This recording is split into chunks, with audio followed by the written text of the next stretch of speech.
কোন কথা শুনতে চান না থানা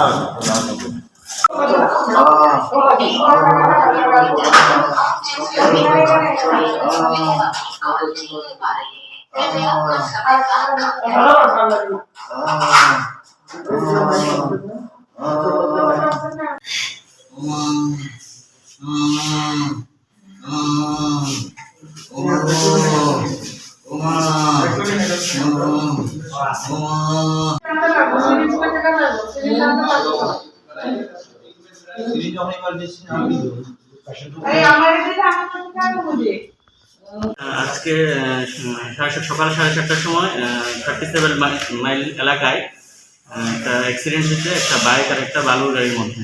তার মধ্যে দুইজন ইনজিওর্ড হয়েছে। একজনের নাম রূপা শর্মা আর একজনের নাম শুভাশিস শিখ। তাদের অবস্থা কিরকম? রূপা শর্মার কন্ডিশনটা একটু ক্রিটিক্যাল আছে। ওনার যে রাইট থাই আছে ওইখানে একদম অ্যাভালশন ইঞ্জুরি, ওপেন ইঞ্জুরি হয়েছে আর কি। তার জন্য ওনাকে আমরা আর্জেন্ট রেফার করছি। হেড ইঞ্জুরিও আছে। আর শিবাশিস শিখ, ওনার ইঞ্জুরিটাও ক্রিটিক্যাল আছে। ওনার রাইট থাইতে অনেকটা ইঞ্জুরি হয়েছে এবং রাইট শোল্ডারেও অনেকটা ইঞ্জুরি হয়েছে। তো ওনার আর্জেন্ট এক্স রে লাগবে, তার জন্য ওনাদেরকে রেফার করা হয়েছে।